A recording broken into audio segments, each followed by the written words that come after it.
Hey YouTube, I'm doing this video as a response to Anita Sarkeesian, as mainly what I recently heard her say. Originally I was going to do a video, kind of a response to her latest feminist frequency video, women as background characters or NPCs in gaming.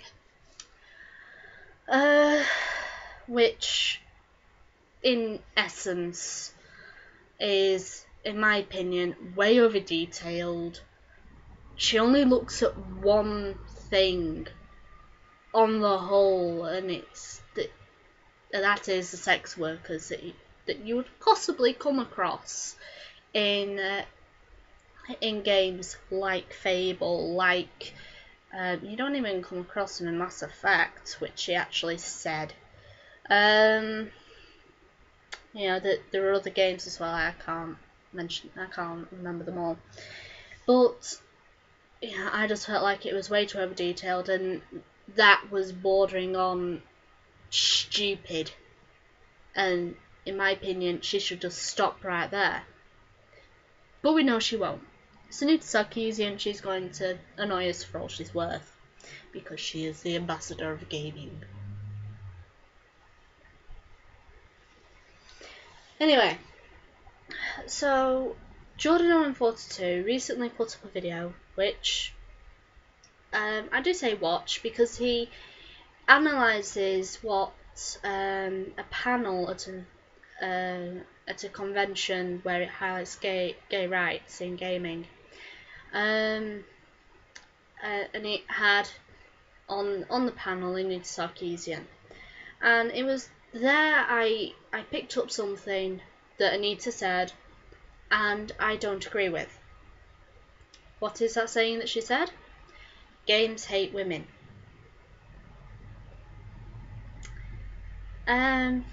This is roughly on the entirety of what she said.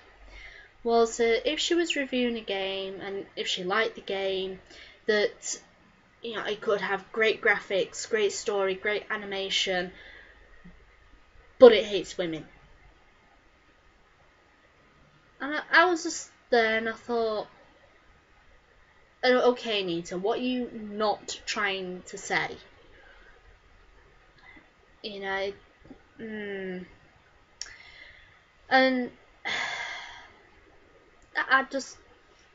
had to ask an expert on the issue. I could ask several. I have them with me, but I'm just going to ask one that I know she hates. Dante's Inferno.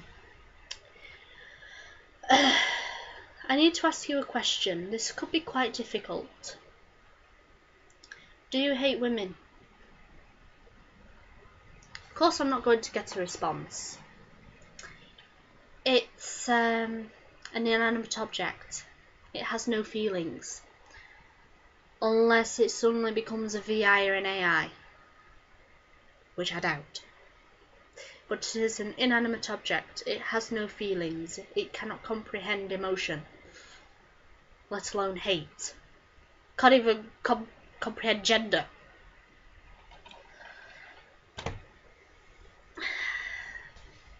So, to say games hate women, no, they do not.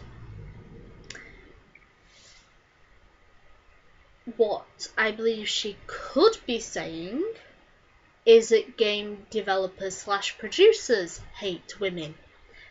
But she knows she's digging herself a grave there. And that is because a lot of women are game producers and developers. So she knows that she can't say that because she's digging herself a grave. Not like she hasn't already dug herself a deep enough grave with gamers in general. She's digging herself a grave if she says that. So what I believe that I would say if I was in Anita's shoes, not that I want to be, is that the genre that game producers and developers choose for the setting of their games does not depict women in a good light.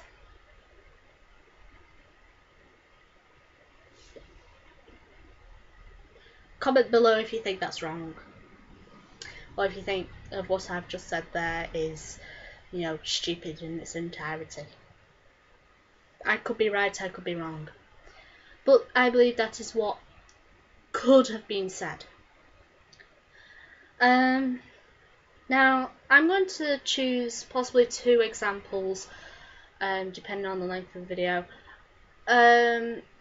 of ones that she recently chose to view in her last video, and what I believe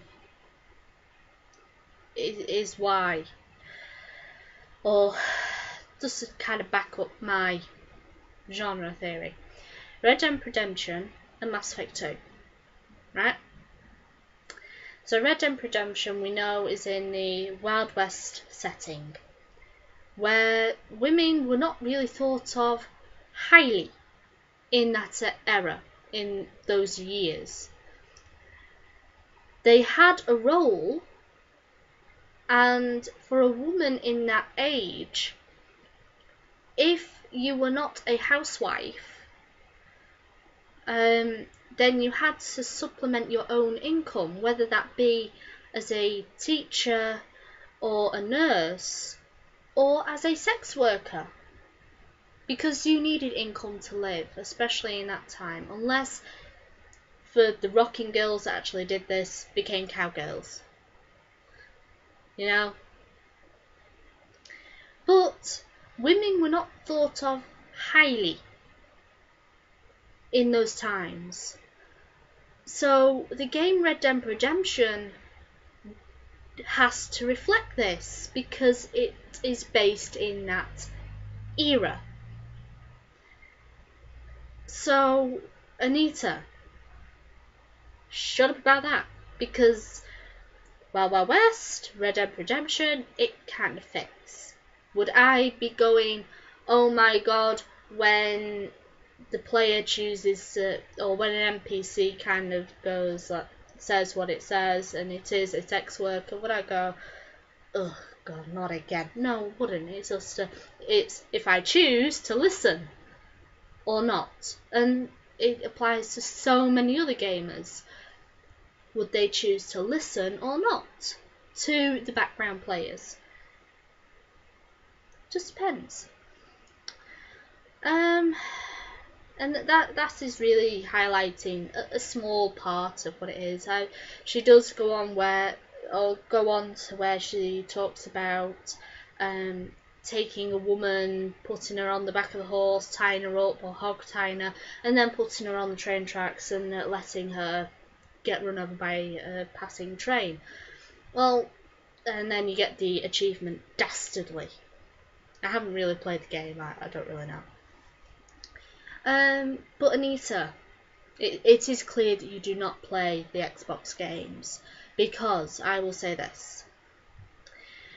Look at the amount of scoring you get, or that achievement gives the player. The higher score, the better the achievement. The lower the score, the worse the achievement. That one got a 5. Meaning, it was easy, and it was a lazy achievement. Many people could get it because, it's an achievement. And that is mainly what a lot of people go for. Especially if I was to say, I want to get all the achievements, I'm going to need to do that. Just to get the achievement. But it's not as if to say that I myself would go on horseback, find a sex worker, hog tie them, and then find the nearest train track and dump them on the trains. No, I'm a bit more rational than that. But the second one, Mass Effect 2, I'm mainly going to use as a sort of a view on society, because that's where I feel Anita goes literally horse blinders. She focuses on one thing and one thing alone, and it's like, I'm blind to everything else. Especially you're blind to all the comments and... Ugh. Anyway, so Mass Effect 2. Everyone should know the series or the franchise by now. So, I was to choose two societies in Mass Effect 2, or the Mass Effect series. One is the Citadel, the high life, gleaming, superstardom. That's where the elite live. It has a little seedy underbelly. You know, it's kind of like New York. People go there, they see the lights and Broadway and everything else, and you know that's what a lot of people can see. But if you go further in, then into New York and into the Citadel, you see a different side. You can see Cora's Den, which is a stripper bar. You know, and you have to go in there to do a few quests. Whether it is up to the player if they literally just stick around for about 10 minutes to explore this very small area. It is just literally a circle. You know, whether they stick around for about 5 or 10 minutes just to look around this circle, or whether they just like go in, get the mission, go out. It is up to the player. This one especially prevalent in Mass Effect 2, where she uses some of the videos, is Omega. Now Omega is seedy, it's like the backwash of the galaxy. It's you only go to Omega if you're desperate. Now it has a few citizens there that are trying to live a good and peaceful life, but it is mainly run by mercenaries, drug overlords, and bad guys galore. Why? Because it's a seedy underbelly. And gamers, or game producers, want to give that feeling of the Citadel is the high life, Omega is the seedy underbelly that you kind of want to avoid, and where all the crime is. So it's got to be like that.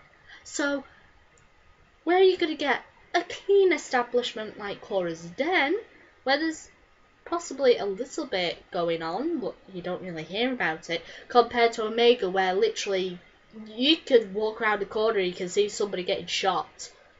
They want to give that feeling that yes, women will do anything there. But Anita, this is where I know you haven't played the game, because Omega is kind of ruled by a woman. Yes, she's an alien in the game, but this is a woman named Arya Taloka, and she's one of the badass Asari I have ever seen. She is a, yes, as I said, alien, but she's a woman, and she's ruling Omega. So Anita, fuck you.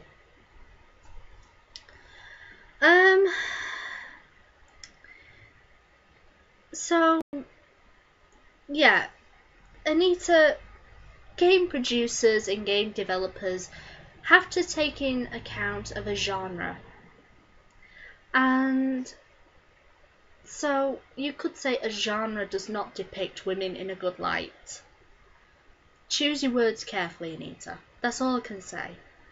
Games don't hate women. A genre can depict a woman in a bad light, but they can also depict women in a very good light. Please either just stop or just do the reviews better. I'd like to take the last few seconds I have to promote Jordan Owen 42's Dark Therapy series and the Vassal Chronicles. Please watch them, they are amazing. Thank you for listening, and comment below.